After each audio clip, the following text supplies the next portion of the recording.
Hey everyone, Austin Neveau here with another tutorial for you today. Today we're going to be going over the app ProCreate for the iPad. I just got an iPad about a month ago, pretty much for ProCreate. I really love it, honestly. I was looking between that and the Surface Pro, and after doing a lot of research, I felt like the iPad really just fit my needs the best. But yeah, it's a $10 app. It's really great, and I just wanted to give you my top 10 tips on the things that I use basically the most with all my drawings that you've been seeing recently. If you follow me on Instagram, I'll post all the links below for that, but I really just want to get into the video. So yeah, hope you enjoy. So for the first tip, I wanted to show you guys how I go about setting up my layers. Now, just want to preface this by saying, this is not the be-all end-all way to be drawing things with ProCreate. These are just things that I use and I find helpful. I did a lot of research when I first started using ProCreate on different tricks and things like that people should be using. And so these are just things that work for me. And what I suggest is going and finding a bunch of people. There's a lot of things out there for YouTube and whatnot on information on this program. There's a lot of people using it. So just go about and take things that work for you from each of those videos. If you take one thing from this video, then I'm happy. So yeah, we're going to start with making our canvas. Just a little bonus tip for you guys. I use two canvases mainly right now because I'm posting a lot of my stuff on Instagram, and I don't know if you guys, I'm sure you've noticed your pictures might get cropped or something depending on the size that they are. So I use a 3240 by 4050 pixel canvas for portraits, and for landscape I just use the opposite. It's 4050 by 3240, and that just prevents your images from getting cropped by Instagram. I haven't figured exactly how it works with Instagram, but it's like something with the width has to be a minimum of 1080 pixels, and otherwise it's going to start trying to make adjustments for you and make it get that nice clean look that you see on everybody's feed. But for today we're going to be doing a portrait drawing. So when you first create your canvas, you're going to get these initial layers created for you. You have a background layer that you can make some adjustments on, change the color and whatnot, and then you have an initial layer 1. I'm actually going to make layer 1 my background layer, and we do that by just tapping it and clicking fill layer, and that's going to give us color for that whole layer. And really it's just so you can, I like to add like textures and things like that to my background sometimes, so it just gives me the freedom to do that because you just can't do that on a background layer, directly on a background layer. So then I make my sketch layer next. Now, I don't name my layers, guys. I probably should, but definitely no harm in doing that if you want to do that. These nice little preview images are sometimes enough, or most of the time enough for me. Sometimes I get lost if I get a little bit more layers than normal, but hasn't been too much of a pain so far. So the sketch layer is created, and eventually we're going to want a line art layer too. We don't really need it now, but I did want to tell you guys just ahead of time that when I make my line art layer, I make it a reference layer, so right here, and I'll explain what that does later on in the video. Kind of goes hand in hand with another tip that I want to give you guys. So yeah, let's start the sketch.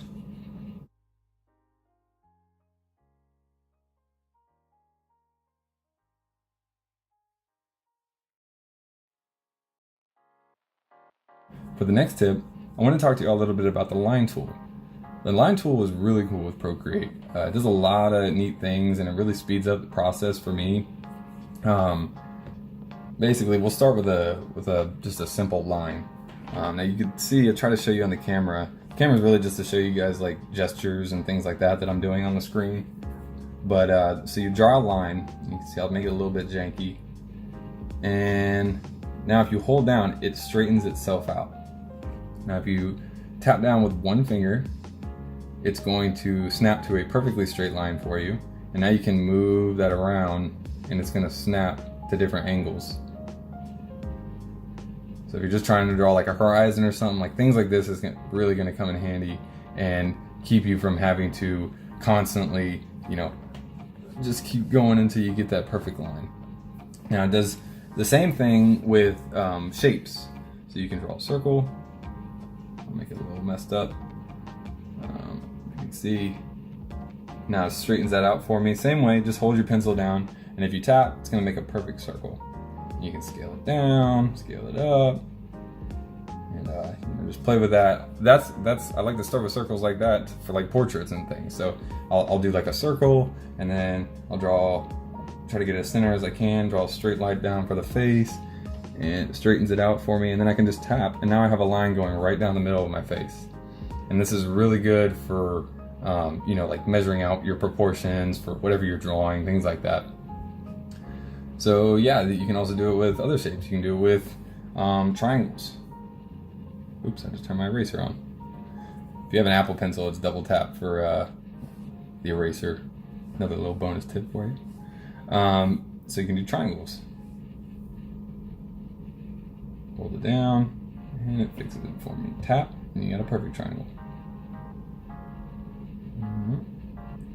Same thing with, I mean, really, like, you can get crazy with this thing, and it'll figure out whatever you were trying to do. I don't even know what it considers perfect for this. Looks like it doesn't really do much. But yeah, you can see it straighten all my lines and all that out. So this is a really powerful tool, like I said, for, you know, laying out some guidelines for yourself, or if you just want to draw something that's not like a building or something like that you need a lot of straight lines for. Something like this is going to really speed up your process. Tip number 3 is all about gesture controls. There's a lot of handy things with that you can do quickly with gesture controls. One that I use more than anything, and this is kind of a real pain to get used to if I ever go back to like my sketchbook and things like that. I'll find myself using this command, but that's undo. And so, like, let's say you made a line and you just aren't happy with it. Just a simple 2-finger tap is going to undo whatever you did. Now, if you want to bring that line back, you say, "Oh no, I didn't mean to undo that." Then, then you 3-finger tap. 3-finger tap to bring it back. Pinch to zoom, just like any sort of, you know, tablet. I'm sure everybody by now is used to this kind of a gesture. You can rotate by just using those same 2 fingers. To fit to screen, you want to do a quick pinch in with 2 fingers, and that's going to fit your canvas right back to your screen. If you don't like anything on this layer, you do a 3-finger scrub, and that's going to clear the entire layer. Now you can also do, this is something I like to use if I'm like working on something and I didn't think I was gonna like it, but then I end up liking it, and I'm like, oh no, I need it on a new layer because I want to keep working on this thing. That kind of stuff happens. So it's, you know, cut, copy, and paste. So let's just draw a little. You're like, oh man, that's the best one to date. So you do 3-finger drag down, and you can cut that layer. We'll create a new layer. 3-finger drag down again, paste. Now you've brought it back, and it's gonna be sitting on that new layer that you just made. Obviously, you have to select that layer that you want it on first, and then you can just go ahead and put it down. And then the last one was full screen. So in order to go full screen, you're just gonna go basically 4-finger tap. Yeah, and then, I mean, I don't know why you really, like, I would never want to do this. It's not like the stuff on the interface is taking up a lot of room anyways. But hey, maybe you'll find a use for it.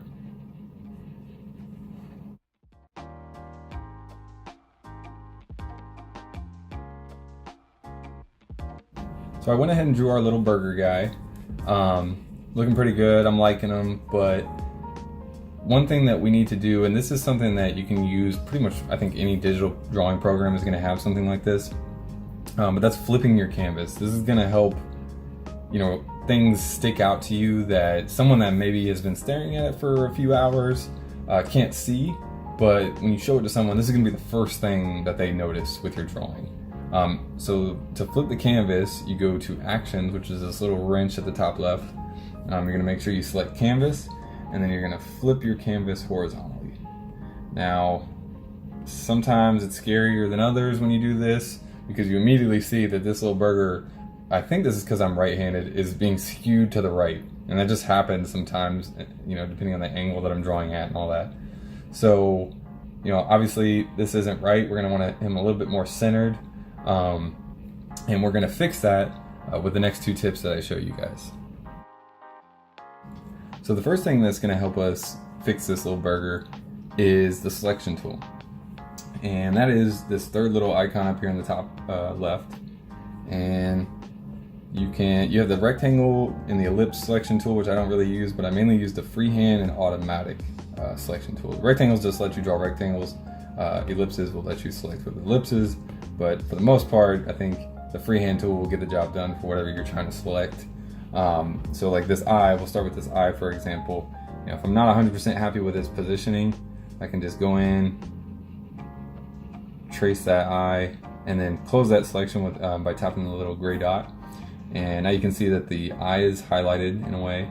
And then you click this little cursor or mouse cursor at the top left, and now you can see that your eyeball is selected. So you can use gesture controls to kind of scale this if you want, pinch and to like scale it down, or you can scale it up. I like to though bring it over to this other eye and kind of match it up so I got the scale right, and then just bring it back over with the pencil. And then you can also rotate it with this little dongle. There you go. And yeah, so now eyes looking a little bit better. Next I want to show you the automatic selection tool. I don't use this one as much. I used to use it for coloring, but I found another way that I like to do my coloring better. But yeah, you just kind of you select the automatic tool and you can just tap into wherever you're trying to select, and it'll go ahead and select it for you.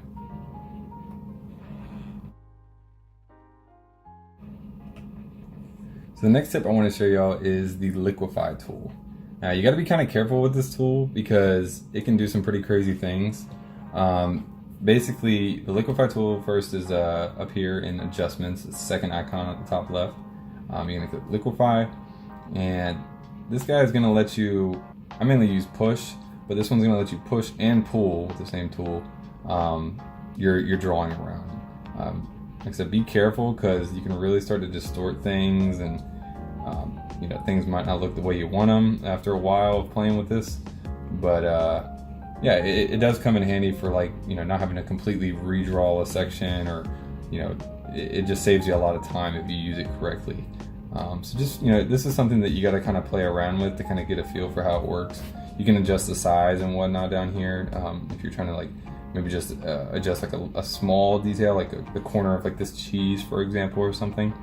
I don't know, maybe you want it to like droop a little bit more or something like that. You can do that. But yeah, that's the LIQUIFY tool. Just be careful when you're doing it because you have other things in here like twirl right. I mean, I don't know. I've never wanted to twirl my drawing like that, but you can do it. You can pinch if you want them to. Maybe. Whoa! See what I'm doing? What is that? Please avert your eyes, everybody. I'm sorry about that. So expand. You can expand. Like I said, play with these things. Maybe you'll find uses for them. I haven't yet. It's definitely not going to be useful for this guy. I mean, it helped us get him back on track as far as not looking so lopsided, but I don't think it's going to help us with much else. Look, you can make a fuzzy burger with this one. So play around with those. You know, see what ideas you can come up with. If you think of anything, you know, maybe put it in the comments. Let me know what you found. Yeah.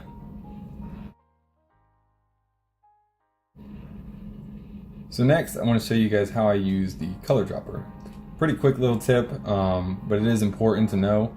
I use this, you know, especially when I'm laying down my flat colors in the beginning. And this also kind of refers back to when we mentioned the reference layer that we made earlier.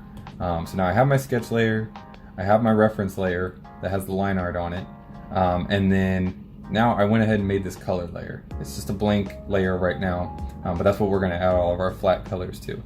So what this did when we made this a reference layer is all these other layers are going to look to this layer to know what their boundaries are.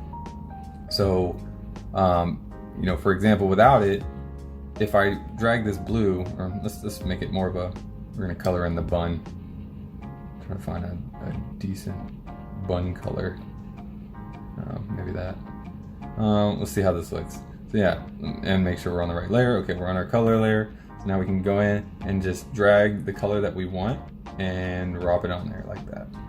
I'm holding the pen down right now, as you can see, or hopefully you can see. I can't really see the camera right now. But yeah, so you just pick your color, drag it over it, and then drop it, and that's going to give you your whatever color you chose. So let's color in our bun. Let's get some lettuce on there. And then gotta have the patty. Get a decent patty color on there. And you can always change these later. You know, these are just laying the flat colors down, and then we can, I like to do at least, you know, just close enough, and then we can go back and make adjustments to make it perfect. Don't get hung up on making it perfect right in the beginning, you know, get some color down so you can kind of start to see it come together a little bit more. Color in our tomatoes. Yeah, you might want, sometimes I got to zoom in just to drop these colors in, but you might want, you know, like these little insides to be like a lighter color or something, and then the cheese. Can't forget the cheese. Well, South Park. That's a really old reminder, but good to know, I guess. It's funny because I've had, you know, I just got this iPad not too long ago, so I'm getting notifications that I set like 7 years ago. But shout out to all the South Park fans out there. Show's still going strong.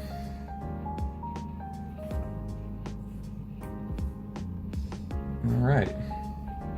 So, oh, can't forget the color in the eyes.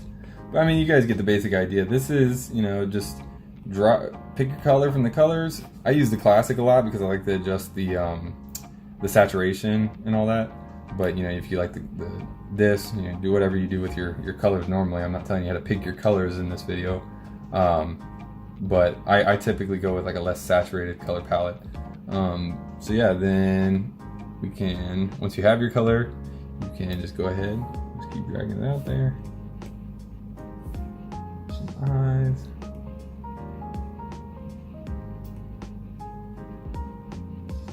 Either I'm really hungry or we did a pretty good job so far on this little burger.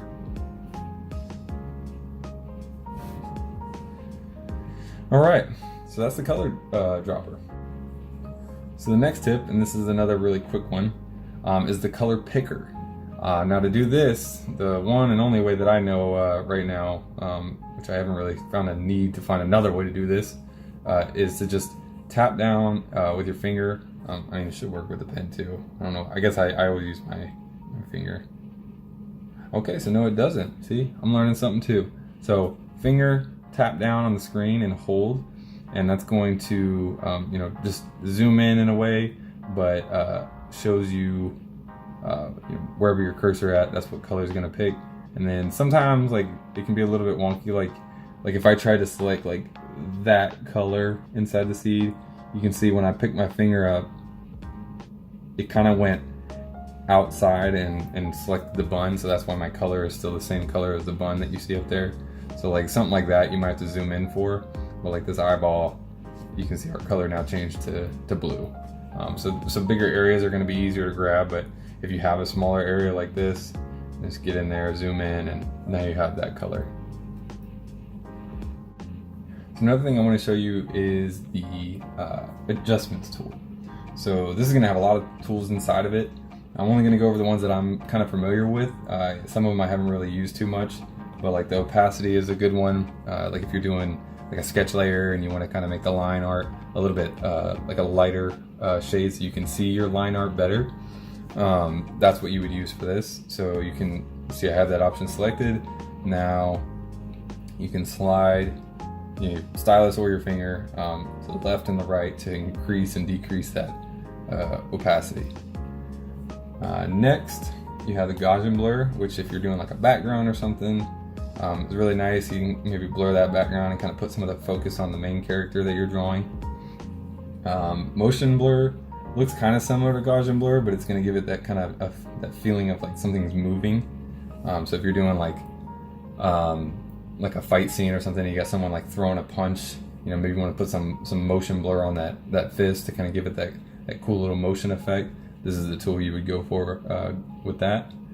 And then you have noise. I mean, I don't have a ton of uses for noise, but you can kind of see the effect that it gives it. And maybe if you're going for a different kind of style or something that could use that, then that's an option for you. Now, LIQUIFY you heard about earlier, but hue, saturation, and brightness. This is the one I really want to talk to you guys about because this is the one I use the most out of these little adjustment tools. And it's really for like my colors. So, you know, we put our flat colors down, we were pretty happy with them, but I'm just not feeling that bun. So what we can do is, now that we know how to use our selection tool, we can do an automatic selection of each bun. And then you come over to the hue and saturation, brightness, and now you can move the hue around and adjust this bun color to any color you want. Now you can decrease the darkness if you want to make one of those black bun burgers I've been seeing. Then you have the saturation. Don't saturate it too much or you'll start getting dull gray colors. But don't, I'm not gonna tell you what to do, but I don't like really saturated colors in my drawings. There's just something about having a less saturated color that appeals to me. But yeah, so I actually was happy with that bun color before, but you see the point. You can just move it around. Maybe you want pink buns. Now you got a pink bun, or blue buns, or green buns. Green bun looks kind of cool. So yeah, this is a tool that you would go for with that. We can select other things. Right now we just have the bun selected, but we can go back and select the cheese. And go back to our hue and saturation, and now we got blue cheese. That's a thing. So yeah, that's how you do that. So the last thing I wanted to show you guys today is the time-lapse feature. Now this is one of my favorite features of ProCreate. I know it has nothing to do with drawing itself, but it really gives you guys a good insight into, from start to finish, how I go about my drawings. And I like seeing other people's time-lapse videos because just seeing somebody's process, I feel like helps improve my own process. So to do that, you just go up to this little wrench up here again, the actions button, and you're gonna go to video. And this option is time-lapse recording option is set to on by default. So if you don't want a time-lapse video for whatever reason, maybe you're trying to save space or something on your iPad, you can turn that. You'll have to turn that off. I'm sure there's like a setting or something you can have it default to off, but by default, when you first download ProCreate, it is on. So time-lapse replay, just tap on that, and it's gonna play back everything we did throughout this tutorial. So I just really like this feature. Like I said, it's just a fun thing to see somebody's process, and you know, the fact that you get to see what took us, 30 minutes done in like 15 seconds is great. So yeah. So that's all I have for this week, guys. If you have any suggestions on what you'd like to see next week, just let me know. Again, these are just the things that I use. There's no right or wrong way to use this app. It's a lot of fun, and if you have any tips for me, just let me know and leave it in the comments so you can help other people too. So thanks.